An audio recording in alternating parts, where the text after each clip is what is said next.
देखते हैं कोंडा गांव व जांजगीर चांपा में आयोजित योग दीक्षा सभाओं के मुख्य अंश।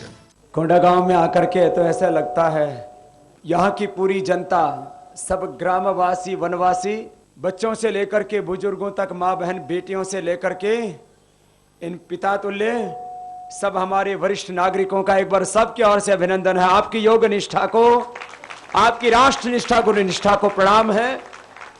आज मैंने सुना है कि नक्सलियों ने बंद का आह्वान किया हुआ है।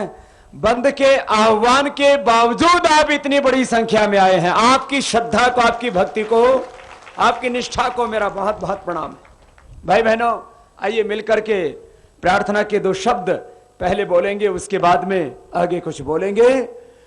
मिलकर के सब गाएंगे। प्रभु जी इतनी सी दया कर दो, प्रभु जी इतनी, सब गाइए।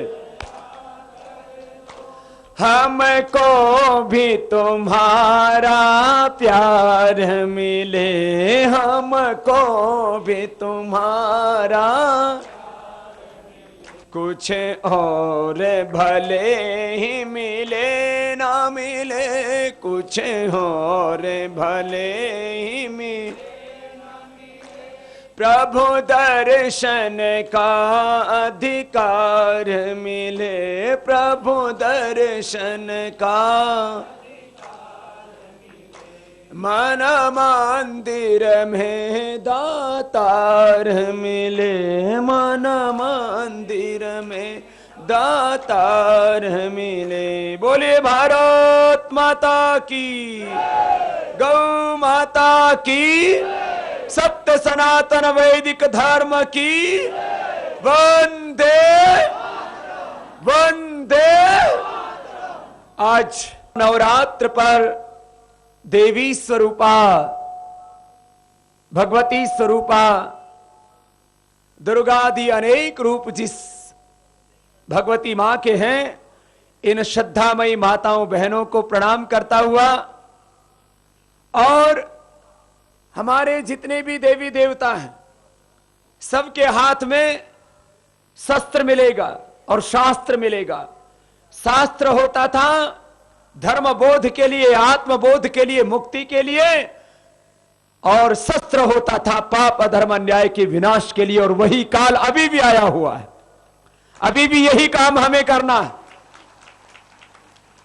एक तरफ हमें अपने जीवन में सत्य, धर्म और न्याय की प्रतिष्ठापना करनी है, एक कदम में हमें पापों की ओर नहीं बढ़ाना है। अपने जीवन में किसी का भी बुरा ना हो, सुबह से शाम तक हम अपना और जगत का हित करते जाएं, ऐसे काम करना है। धर्म का स्वरूप क्या है? श्रूयताम धर्म स्वरस्वम श्रुत्वा च अवधार्यतम आत्मनः प्रतिकूलानि परेशान न समाचरेत। जो अपने को अच्छा नहीं लगता वो दूसरों के लिए मत करो, बस यही धर्म का मर्म है।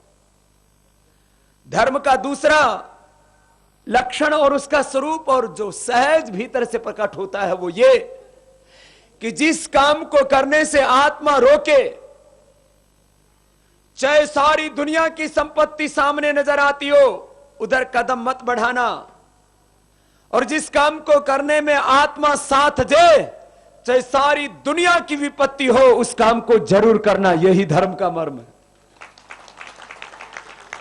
जब भी हम कोई काम करते हैं तो अपने आत्मा में से एक आवाज, एक पुकार उठती है। उस प्रेरणा को, उस ईश्वर के आज्ञा को, आदेश को हम सुने। इसी को आत्मज्ञान कहते हैं, इसी को आत्मवेद कहते हैं, इसी को आत्मदर्शन कहते हैं, इसी को आत्मबोध कहते हैं। यही धर्म का मर्म है। साधु संतों के पास इसलिए जाते हैं कि वो हमें धर्म का स्वरूप समझाते हैं। बस यही धर्म है कि जो आत्मा में आवाज, प्रेरणा, पुकार उठ रही है, उसको अनसुना नहीं करना। कई बार काम, क्रोध, लोभ, मोह और अहंकार में व्यक्ति जब अंधा हो जाता है तब भीतर की हमें पुकार सुनाई नहीं देती और उसी समय हमसे पाप होता है, अधर्म होता है, गलत काम होता है। साधु संत गुरु महात्मा हमारे शास्त्र हमें बोध देते हैं, भाई आत्मा की सुनो, आत्मा वारी द्रष्टव्य श्रोतव्य मंतव्य निधिध्यासितव्य। ये तो है धर्म का स्वरूप। दूसरा, अपना कर्म ही अपना धर्म है। किसान पूरी ईमानदारी से सच्चाई से खेत में मेहनत करता है, कृषि कर्म ही उसका धर्म है। मां बहन बेटियां घर में बच्चों को अच्छे संस्कार देती हैं, पति की सेवा, सास ससुर की सेवा, और सब घर में प्यार मोहब्बत का वातावरण बना के रखती हैं। घर में खुशियां, खुशहाली, प्रेम, मोहब्बत, एक दूसरे के प्रति सोमनस्यता, ये स्त्री का धर्म, यही उसका कर्म है, यही उसका धर्म है। ऐसी मां बहन बेटियों की आज फिर से जरूरत है जो अपने दिव्य संकल्प के द्वारा, अपनी प्रार्थना के द्वारा इस धरती पर फिर से राम कृष्ण हनुमान, फिर से शिव को, फिर से चंद्रशेखर, राजगुरु सुखदेव, भगत सिंह को जन्म दे और फिर से इस भारत माता को पापों से मुक्त कराने के लिए वो अपना धर्म निभाए, अपना कर्तव्य निभाए, अपना राष्ट्र धर्म निभाए। आज भी सीता, सावित्री, पार्वती, लक्ष्मी, दुर्गा, सरस्वती हमारी कौख से पैदा हो रही हैं और होंगी। आज भी राम और कृष्ण हमारी कौख से जन्म ले रहे, चंद्रशेखर, राजगुरु, सुखदेव। ये कोई पुराने जमाने की बात नहीं। आत्मा तो युगों युगों से, अनादिकाल से पावन है। बस उसको एक अच्छा वातावरण देना है, और वो अच्छा वातावरण देने का काम मां बहन बेटियों को करना है घरों में। संपत्ति को बढ़ाने का काम पुरुष करते हैं, उनको करना भी चाहिए। संस्कारों को बढ़ाने का मुख्य रूप से काम मां बहन बेटियां करती हैं। ये उनका धर्म है, ये उनका कर्तव्य है, यही उनका कर्म है, यही उनका धर्म है, और यही उनके जीवन का लक्ष्य, मकसद है, मर्म है। और जो ईमानदारी के साथ में बिजनेस कर रहे हैं, व्यापार कर रहे हैं, व्यापार धर्म है उनका। बस उस व्यापार में मिलावट नहीं होनी चाहिए, उस व्यापार में धोखाधड़ी नहीं होनी चाहिए। हम जो सेवा कर रहे हैं वो हमारी सेवा, हमारा धर्म है। सेवा धर्म, जो भी सेवा कर रहे हैं, चाहे हम पुलिस में हैं, चाहे हम आर्मी में हैं, चाहे हम एजुकेशन में हैं, चाहे हेल्थ में, जहां जैसी योग्यता, क्षमता, सामर्थ्य हमारे भीतर है, वो कर्म ही हमारा धर्म है। मैं कह रहा था, हमारे गुरुजन, हमारे बड़े हमें धर्म का मर्म समझाते हैं, कर्म का मर्म समझाते हैं, हमें भगवान का स्वरूप समझाते हैं, भगवान का दर्शन कराते हैं। भगवान का दर्शन मात्र मंदिरों में, मठों में, मस्जिदों में, गिरिजाघरों में, कई मात्र देवालयों में, देवस्थानों पर ही नहीं होगा। ये सारा ब्रह्मांड ही ब्रह्म का मूर्त स्वरूप है। Whole universe is the visible form of God. ये सारा ब्रह्मांड भगवान का मूर्त स्वरूप है। माता पिता में हमें भगवान की मूर्त नजर आए। सब मेरे साथ बोलेंगे, मातृदेवो भव, पितृदेवो भव, आचार्य देवो भव, अतिथि देवो भव, राष्ट्र देवो भव, माता भूमि पुत्रोहम पृथिव्याः। यह हमारी संस्कृति है, यह हमारा धर्म है। माता पिता के चरणों में सब धाम हैं, उनके सब चरणों में सब पुण्य है। जो माता पिता की सेवा करता है, उनको प्रसन्न रखता है, उनकी इज्जत करता है, उनका सम्मान करता है, उसको दुनिया में कोई तीर्थ करने की आवश्यकता नहीं, उसको सारे पुण्य माता पिता के चरणों में मिल जाते हैं। इसलिए आपको कहीं जाने की जरूरत नहीं। अपने घर में अपने माता पिता को भगवान का स्वरूप मान करके, अपने गुरु को उस भगवान का स्वरूप मान करके, परस्पर एक दूसरे को ब्रह्म भाव से देखो। परस्पर देवो भव। पति ही परमेश्वर का रूप है, पत्नी ही भगवान भगवती का स्वरूप है, दुर्गा लक्ष्मी पार्वती का स्वरूप है। परस्पर एक दूसरे के प्रति यही दिव्यता का भाव, ये सारा ब्रह्मांड वेदांत का यही निचोड़ है।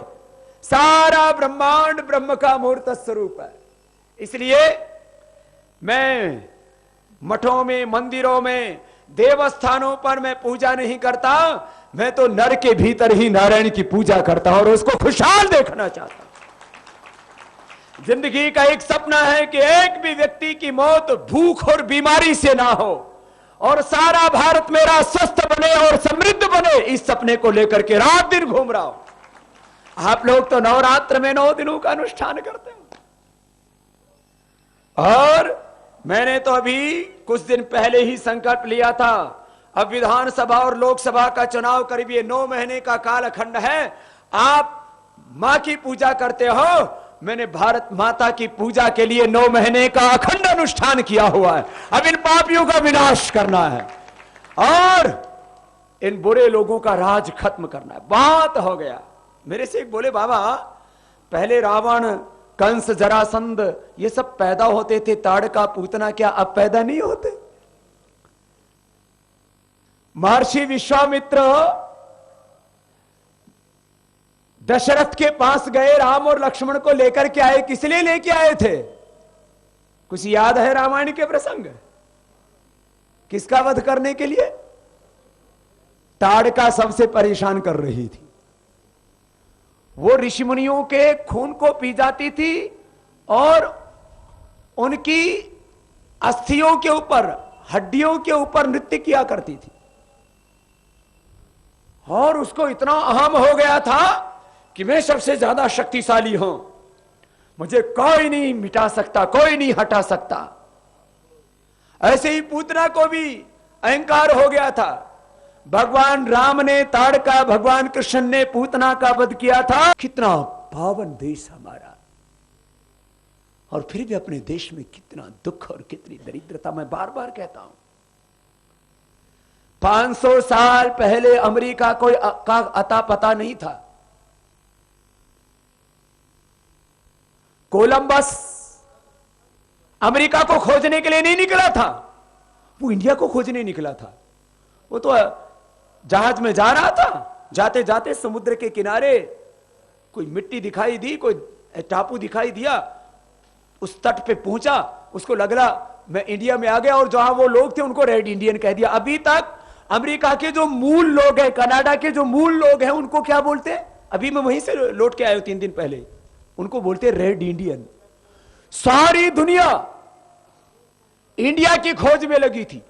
500 साल पहले तक पूरी दुनिया में सबसे ताकतवर देश, 200 साल पहले तक, और वैसे भी यमन प्रांत, रोम और मिस्र से लेकर के इराक, ईरान, अफगानिस्तान, पाकिस्तान से लेकर के म्यांमार, ब्रह्मदेश, बांग्लादेश, और इधर त्रिविष्टुप, तिब्बत से लेकर के नेपाल से लेकर के जावा, सुमित्रा, इंडोनेशिया, कंबोडिया, ये सारा विशाल भू क्षेत्र, ये भारतवर्ष, ये विश्व विजेता भारत। और आज भी भारत दुनिया का सबसे ताकतवर मुल्क है। बस यहां पर एक बार इन बुरे लोगों को भगा दो और एक अच्छे व्यक्ति को दिल्ली में बैठा दो, फिर देखो देश की सूरत बदलेगी। ये हिंदुस्तान किसी राजनीतिक घराने की जागीर नहीं, ये हम 125 करोड़ ऋषि पुत्रों का, ऋषियों की संतान का, वीर वीरांगनाओं का भारतवर्ष है। ये हमें गौरव होना चाहिए और इसको बचाने का संकल्प जन जन में उठना चाहिए। ये भाव सबके भीतर हिलोरे ले रहा है अब पूरे हिंदुस्तान में। अब देखो, आज ये कोंडागांव, यदि दिल्ली वाले इस सभा को ठीक से देख ले तो उनको हार्ट अटैक हो जाएगा कि बाबा में क्या है। इस बाबा को ना कहता है मुझे एमएलए बनना, ना मुझे एमपी बनना, ना सीएम बनना, ना पीएम बनना, और फिर भी इसको क्यों सुनने आते हैं लोग। मैंने कहा हमको न एमएलए बनना है, न एमपी बनना है, न सीएम बनना है, न पीएम बनना है, लेकिन अच्छा एमएलए बने, अच्छा एमपी बने और अच्छा सीएम और अच्छा पीएम बने हिंदुस्तान का, यह काम तो करना है। यह सबका काम है, यह हमारी कलेक्टिव रेस्पॉन्सिबिलिटी। और जब ऐसे होगा तब देखो देश की किस्मत, तकदीर, तस्वीर कैसे बदलेगी। मैंने तो पूरी दुनिया को देखा अपनी आंखों से। मैं अनपढ़ मां बाप के घर में पैदा हुआ हूं, अभाव और संघर्षों के बीच में पला हूं, धूल भरी गलियों में खेला हूं, गाय का, भैंस का गोबर उठाया है, खेती बाड़ी की है सब, और सरकारी स्कूल में पढ़ा हूं। 5वीं कक्षा तक मुफ्त में पढ़ाई होती थी, 6ठी कक्षा में 2 रुपए पढ़ाई के लगते थे। फिर बाद में गुरुकुल में पढ़ा हूं। मैंने बहुत अन्याय देखा है, बहुत नाइंसाफी देखी है, बहुत अपमान देखा है, संघर्ष देखा है। लेकिन मैं चाहता हूं जो मैंने अभाव, संघर्ष और अपमान देखा, मेरे आने वाली हिंदुस्तान की पीढ़ियों को ना देखना पड़े, इसलिए काम कर रहा हूं और ये काम होगा। कितना ताकतवर है भारत। देखो आज दुनिया में 200 से ज्यादा देश हैं, उनमें मात्र 3 देश हमसे आगे गिने जाते हैं। एक अमेरिका, दूसरा चीन, तीसरा जापान। और ये तीनों के ऊपर भी पहले बहुत ज्यादतियां हुई हैं। अमेरिका के मूल जो लोग थे ना, करीब 10 करोड़ से ज्यादा लोग, उनको मार दिया था। अभी भी मात्र वो 1% भी नहीं है मूल अमेरिकन वासी। पूरी दुनिया के लोग वहां जाके बस गए, अलग बात। कहां से खड़ा हो गया वो। जापान में हिरोशिमा नागासाकी के अंदर बम डाला गया, पूरा जापान ध्वस्त हो गया था द्वितीय विश्व युद्ध में 1944 के बाद।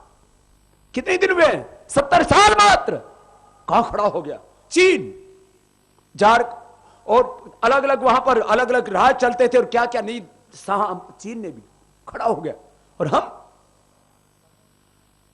1000 सालों में जितना मुगलों ने और अंग्रेजों ने मुल्क को नहीं लूटा, उतना 67 सालों में एक लुटेरे खानदान ने हिंदुस्तान को लूट लिया है। 1000 सालों में जितनी लूट नहीं हुई उतने ज्यादा। और मैं पूरे तथ्यों और आंकड़ों के साथ आपको बात कह रहा हूं। मैं आपसे एक छोटी सी बात कहता हूं। अच्छा बताओ, मैं आपसे बहुत हल्की सी बात कह रहा हूं, छोटी सी बात। आदमी को अपने घर से ज्यादा प्यार होता है या पड़ोसियों के घर से? अच्छा, घरवाली को अपने पति से ज्यादा प्यार होता है या किसी और दूसरे से? बोले बाबा ये बात कोई पूछने की है? पड़ोसी से प्यार करे तो फिर घरवाली कैसी? घरवाला कैसा जो पड़ोसी की पत्नी के ऊपर निगाहें रखे? प्यार तो आदमी को अपनों से ही होता है। जिनका संबंध इस देश की मिट्टी से है, वो ही इस वतन को आगे लेकर के जाएंगे। विदेशी लोग इस देश को आगे नहीं लेकर के जाएंगे। और एक तो विदेशी पार्टी है, उसकी स्थापना विदेशी ने की। स्वदेशी अपनाएंगे, देश को बचाएंगे। हां, ये विदेशी लोगों का चरित्र अच्छा नहीं होता है। भाई अपने अपने देश में ठीक होंगे, भगवान सबका भला करे। लेकिन भैया अब लोग कहते हैं हिंदुस्तान में कुछ नहीं बदल सकता। मैंने कहा अब 2013 में 4 राज्यों में भी इतिहास लिखा जाएगा और उसके बाद में लोकसभा के चुनाव में भी एक धर्म युद्ध होगा, एक देवासुर संग्राम होगा और उसमें पाप पराजित होगा और पुण्य की विजय होगी और हिंदुस्तान की तकदीर और तस्वीर बदलेगी। बहुत दिन हो गए, अब सब कुछ बदलना चाहिए। और भैया अपने छत्तीसगढ़ को भी संभालना। हाँ, यहां पर भी कुछ लोगों के मन में अंदर से बुलबुले उठ रहा है कि हमको भी कुछ मिल जाए यहां राज काज। भैया देखो, हमारा किन्हीं व्यक्तियों से विरोध नहीं है, लेकिन जिनकी निष्ठा हिंदुस्तान में नहीं है, उस पार्टी का एक और दूसरा चेहरा दिखाता हूं आपको। हिंदुस्तान में एक विदेशी महिला आई, थोड़े बहुत लोगों की सेवा की, बाकी धर्मांतरण का काम किया, उसको नोबेल पुरस्कार मिला। धर्मांतरण करने वालों को भारत रत्न पुरस्कार और देश की सेवा करने वाले फकीरों का तिरस्कार। ये इसका चरित्र बताता है, इस पार्टी का चरित्र क्या है। जरा कुछ समझ में आई बात? समझ में आई? तो भाई बहनों, ये सारा देश में मामला उल्टा पुल्टा हो रखा है। अच्छा, हमने 12 करोड़ से ज्यादा लोगों को योग सिखाया। आज कोंडा गांव में आया हूं ना, तो कोई पहली बार नहीं आया हूं, यहां भी दूसरी बार आया हूं। पूरे हिंदुस्तान में और दुनिया में 12 करोड़ से ज्यादा लोगों का योग से जीवन तो बदला, रोग तो मिटाया। राजनांद गांव से तो वहां एक बहन मिली, रफीका बेगम कहती है, उसका पूरा रिपोर्ट है। उसको 48 साल की उम्र है, ओवरी में कैंसर हो गया। डॉक्टरों ने कह दिया मरेगी, गरीब है, पैसा है ही नहीं, लेकिन प्राणायाम किया। अब पिछले ही साल उसमें रफीका बेगम ने अपनी रिपोर्ट कराई बोले बाबा जी मेरा वो कैंसर पूरी तरह से मिट गया, लाख लाख शुक्रिया, सुबह प्रणाम करने के लिए आई थी राजनांदगांव में भयंकर वर्षात में चल करके। लेकिन मैंने रफीका बेगम का धर्म नहीं बदला। मैंने कहा आप एक अच्छे मुसलमान बने, हमने किसी का धर्म नहीं बदला, लेकिन यहां लोगों की साजिश हो रही है। सेवा तो सेवा की आड़ में धर्म परिवर्तन किया जाता है, और हिंदू धर्म से पवित्र और धर्म क्या होगा जो सनातन धर्म है युगों युगों से। एक अरब 96 को और 8,13,114 वर्ष पुराना अपना धर्म, अपनी संस्कृति और अपनी सभ्यता, सा प्रथमा संस्कृति विश्ववारा। भारत जिसने पूरी दुनिया को सबसे पहले संस्कृति सभ्यता दी, पूरी दुनिया को सबसे पहले हेल्थ एजुकेशन सिस्टम दिया, जुडिशरी सिस्टम दिया, पूरी दुनिया को संस्कृति और सभ्यता का उपदेश दिया, उस देश का धर्म बदलने की जरूरत कहां है भाई। और छत्तीसगढ़ में भी है तो छत्तीसगढ़िया सबसे, लेकिन फिर जब सबसे बढ़िया है तो फिर ये विदेशी लोग अपने यहां आकर के धर्म क्यों बदलते भाई? क्या हमको जीना नहीं आता? क्या हमारा धर्म गलत है? और हमने कहा हमने किसी का धर्म नहीं बदला। मैंने शिकागो में भी इसी बात को दोहराया था, स्वामी विवेकानंद ने भी इसी बात को आज से 120 साल पहले 1893 में 1863 में जन्मा वो महापुरुष 150 साल पहले उन्होंने पहले जन्मे उस महापुरुष ने कहा था मैं धर्म परिवर्तन के लिए नहीं आया हूं, धर्मांतरण के लिए नहीं आया हूं।